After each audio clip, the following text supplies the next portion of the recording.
ஆண்டவரும் இரட்சகருமாகிய இயேசு கிறிஸ்துவின் நாமத்தில் வாழ்த்துக்கள். இந்த நாளிலும் லேவியராகமம் 15வது அதிகாரத்தை குறித்து நாம் கற்றுக்கொள்ளப் போகிறோம்.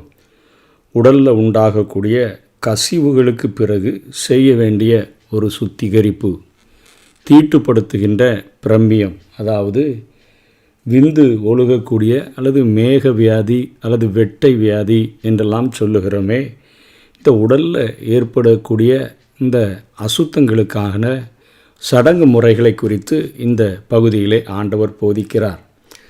வஸ்திரங்களை தோய்த்து தண்ணீரில் முழுக கடவன் என்று 5வது வசனத்தில் சொல்லுகிற காரியமானது இந்த அதிகாரத்தில் 11 15வது அதிகாரம் வரையிலும் தன் மக்களினுடைய உடல் ஆரோக்கியம், ஒரு நல்ல வாழ்க்கை ஆகியவற்றில் தேவனுக்கு இருக்கக்கூடிய ஒரு கரிசனையை காட்டுகிறதை நாம் பார்க்கிறோம். பழைய காலத்தில் அவர்களை சூழ்ந்திருந்த மற்ற மக்களுக்கு சுகாதாரம், ஆரோக்கிய முறைகள், கழுவி தூய்மைப்படுத்துதலினுடைய முக்கியத்துவங்கள், அதே போல் தொத்து நோய்கள் பரவாமல் தடுப்பதற்கு இவைகளெல்லாம் அவர்களுக்கு தெரியாது. அவர்கள் ஏழைகளை, பிணியாளிகளை போதுமான அளவு கவனம் செலுத்தாமல் அவர்கள் ஒதுக்கி வைத்து விடுவார்கள். இந்த அனைத்து காரியங்களுக்காகவும் தேவன் கரிசனையோடு பல கட்டளைகளை கொடுத்து அவர்கள் தங்கள் வாழ்வையும் தங்கள் தேவனையும் பரிசுத்தமாக கருதி வாழும்படியாக ஆண்டவர் உற்சாகப்படுத்துகிறதை குறித்து நாம் இந்த அதிகாரத்திலே பார்க்கிறோம்.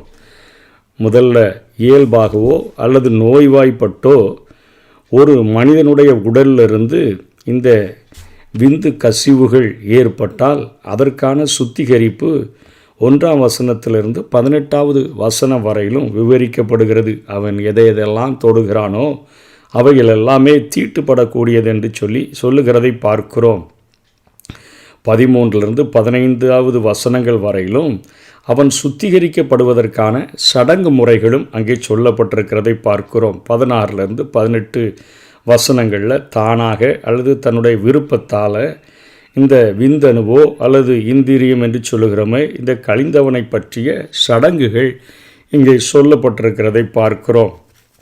19வது வசனத்திலிருந்து 33வது வசனம் வரையிலும் இயல்பான முறையில் உதிரம் வெளிப்படுகக்கூடிய ஒரு சூதக ஸ்திரீ, அதாவது 19வது வசனத்திலிருந்து 24வது வசனங்கள் வரையிலும் இது விவரிக்கக்கூடியதை பார்க்கிறோம். இதற்கு எந்த காணிக்கையும் செலுத்தப்பட வேண்டியதில்லை. ஆனால் 25வது வசனம் முதல் 30வது வசனம் வரையுள்ள வசனங்களில் இயற்கைக்கு அப்பாற்பட்டு ஒரு பெண்ணிடத்திலிருந்து இந்த இரத்தம், உதிரம் வெளிப்படுகிற அந்த காரியத்தை குறித்து விவரித்து 31லிருந்து 33வது வசனங்கள் வரையிலும் இந்த அதிகாரத்தினுடைய விவரங்களை ஆண்டவர் தொகுத்து அந்த ஜனங்களுக்கு தங்களுடைய சரீரத்தில் எந்த அளவுக்கு அவர்கள் சுத்திகரிப்போடு கூட வாழ வேண்டும் என்று சொல்லி போதிக்கிறதை குறித்து நம்ம பார்க்கிறோம். இதே காரியத்தை குறித்து நம்ம ஆழமாக கற்றுக்கொள்ள வேண்டும் என்று சொன்னால் இதில் ஆண்டவர் நமக்கு கற்றுக் கொடுக்கிற காரியம் என்னவென்று சொன்னால், குஷ்டரோகமானது இரகசியமாக மறைக்கப்பட்டாலும் அது ஒரு நாளில் கட்டாயம் வெளிப்பட்டுவிடும். ஆனால் பாலியல் தொடர்பானவை வாழ்க்கை முழுவதிலுமே கூட அவர்கள் ஒளித்து வைக்கக்கூடும். பாலுணர்வை பாவம் என்று வேதாகம் சொல்லலை. ஆனால் உடல் தொடர்பான அந்த தூய்மை இஸ்ரவேலர்களுடைய வழிபாட்டில் ஆண்டவர் முக்கியமானதாக இருக்க வேண்டும் என்று ஆண்டவர் போதிக்கிறார். அது ஆணாக இருந்தாலும் சரி, பெண்ணாக இருந்தாலும் சரி, அவர்கள் உடல் தூய்மையானதாக இருக்க வேண்டும். அது இஸ்ரவேலர்களுடைய வழிபாட்டில் முக்கியமானதாக இருக்க வேண்டும் என்று ஆண்டவர் கற்றுக் கொடுக்கிறதை பார்க்கிறோம். தேவதாசி முறைகளும் கட்டற்ற பாலியல் உறவுகளும் அன்றைக்கு அவர்கள் ஒரு தேவர்களுக்கு உகந்தது என்று சொல்லலாம் கருதிய காலங்கள் இருந்தது. இப்படிப்பட்ட காலங்களில் பாலுறவில் உடல் ரீதியான தூய்மை இஸ்ரவேலர்களுக்கு இவ்வளவு முக்கியமாக ஆண்டவர் போதிக்கிறதை பார்க்கிறோம். பாலுறவில் உடல் ரீதியாக இவ்வளவு பரிசுத்தம் வேணும்னு சொல்லி ஆண்டவர் போதித்தார் என்று சொன்னால், ஆன்மீக ரீதியாக இன்றைக்கு வாழ்கின்ற விசுவாசிகள் எத்தனை தூய்மை உள்ளவர்களாக இருக்க வேண்டும் என்று ஆவியானவர் நமக்கு கற்றுக் கொடுக்கிறார். பெண்களினுடைய மாத விலக்கும் ஆண்களினுடைய விந்து வெளியேறுதலும் உடலில் இயல்பாக ஏற்படக்கூடியது தான். ஆனால் இவைகள் பாவம் அல்ல.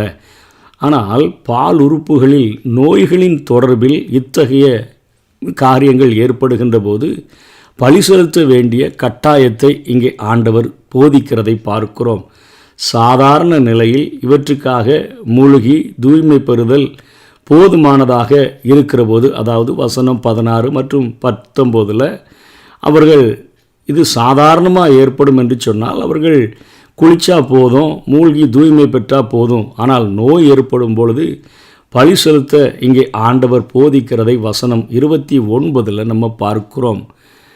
8ஆம் நாளிலே 2 காட்டு புறாக்களையாவது 2 புறாக்குஞ்சுகளையாவது ஆசரிப்பு கூடாரத்தில் ஆசாரியனிடத்தில் கொண்டு வர கடவன் என்று இங்கே ஆண்டவர் போதிக்கிறதை பார்க்கிறோம். அவர்களுக்கு தூய்மையை பற்றிய கட்டுப்பாட்டை இங்கே ஆண்டவர் நினைவுபடுத்துகிறதை பார்க்கிறோம். இஸ்ரவேலருடைய வாழ்க்கையில் பாலியல் தொடர்பான இந்த சட்டங்கள் ஆச்சாரத்துடன் தொடர்புடையன என்பதையும் நாம் நினைவில் கொள்ள வேண்டும். பாலியல் தூய்மை விசுவாசிகளுக்கு மிகவும் அவசியம் என்பதை இந்த பகுதியிலிருந்து நாம் கற்றுக்கொள்ளுகிறோம். அது மீறப்படும் பொழுது நோய்களெல்லாம் ஒரு தண்டனையாக முதல்ல மனுஷனுக்கு கொடுக்கப்படுகிறது. அதாவது பாலியல் பாவத்தில் ஈடுபடுகிறவனுக்கு ஆண்டவர் முதல்ல தண்டனையாக நோய்களை கொடுக்கிறார். பாவத்தால் பல நிலைகளில் நோய் வருவதை ஒத்துக்கொள்ளாத மக்கள், அதாவது பாவம் செஞ்சால் எப்படிங்க நோய் வரும் அப்படின்னு தான் இன்றைக்கி மக்கள் கேட்கிறார்கள். ஆனால் இந்த பால்வினை நோய்கள், அதாவது எய்ட்ஸு இப்படிலாம் நம்ம சொன்ன உடனே இப்போது அதை புரிந்து கொள்கிறார்கள். கட்டற்ற ஒரு பாலுணர்வு, அதாவது தாறுமாறான இந்த உறவு, இந்த பாவத்தினால தான் எய்ட்ஸ் வந்திருக்குது, பால்வினை நோய் வந்திருக்குது என்பதை ஒத்துக்கொள்ளுகிறார்கள். மற்ற வியாதிகள் வந்தால் நீங்கள் இப்படிப்பட்ட பாவம் செய்ததுனால தானே வந்துச்சு அப்படின்னு சொன்னால் மனிதன் ஏற்றுக்கொள்ளுகிறதில்லை. ஆனால் பாலியல் தொடர்பான வியாதிகளை மனிதன் ஒத்துக்கொள்ளுகிறான். எப்படியும் வாழ்வது வாழ்க்கை என கூறிய அந்த நாட்களில் எய்ட்ஸ் வந்தவுடன் ஒருவனுக்கு ஒருத்தி என்று சொல்லி இன்றைக்கி போதிக்கிற காரியங்களை குறித்தெல்லாம் நம்ம பார்க்கிறோம். இந்த அதிகாரமானது அந்தரங்கமான நமது காரியங்களையும் தேவன் பார்க்கிறார் என்பதை நமக்கு உணர்த்துகிறது. வாழ்க்கையினுடைய நம்முடைய திரைமறைவில் நாம் எவ்வளவு பத்திரமாக ஒளிச்சு வச்சாலும் தேவ கண்களுக்கு முன்பாக அது மறைவாகாது. அவருடைய கண்களுக்கு முன்பாக எல்லாமே நிர்வாணமும் வெளியரங்கமுமாய் இருக்கிறது என்பதை நாம் புரிந்து கொள்ள வேண்டும். இந்த அந்தரங்க காரியத்தில் தூய்மையற்ற ஆன்மீக தலைவர்களாக இருந்தாலும் சரி, திருச்சபை பீடங்களும் தூய்மையாக்கப்படும் போது மட்டுமே தேவன் சபைகளிலோ ஒரு விசுவாசியின் குடும்பத்திலோ தனிப்பட்ட வாழ்க்கையிலோ ஆண்டவர் கிரியை செய்ய முடியும். அதுவரை இப்படிப்பட்ட பாவத்தில், அதாவது பால்வினை பாவங்களில் ஈடுபடக்கூடியவர்கள் தொடுவதெல்லாமே அசுத்தமானதாக இருக்கும் என்று இந்த பகுதியானது நம்மை எச்சரிக்கிறதை பார்க்கிறோம்.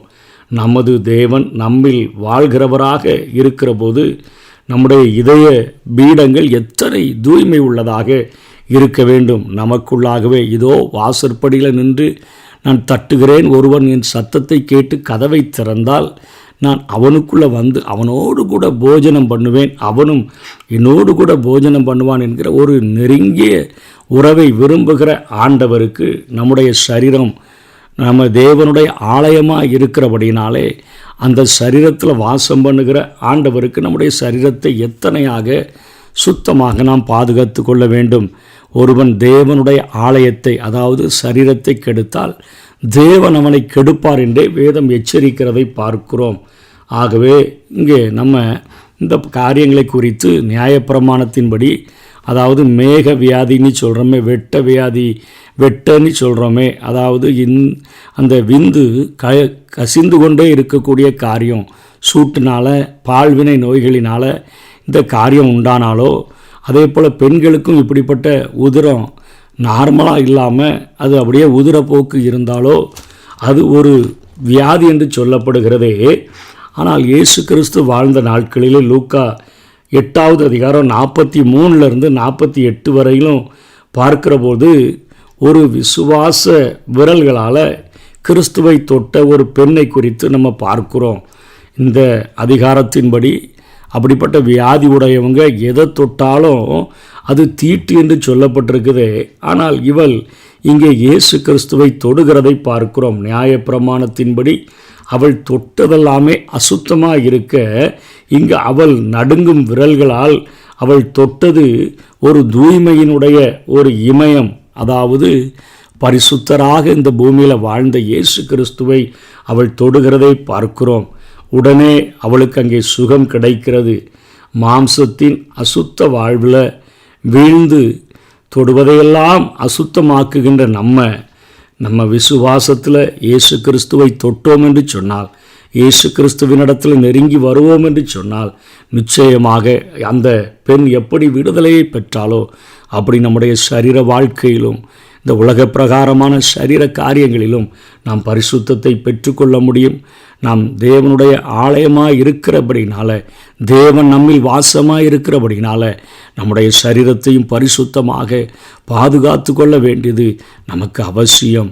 நம்முடைய ஆவி, நம்முடைய ஆத்துமா, நம்முடைய சரீரம் இவைகள் எல்லாமே அவருடைய வருகையின் போது குற்றமற்றதாக இருக்க வேண்டும் என்று தான் வேதம் நமக்கு போதிக்கிறது.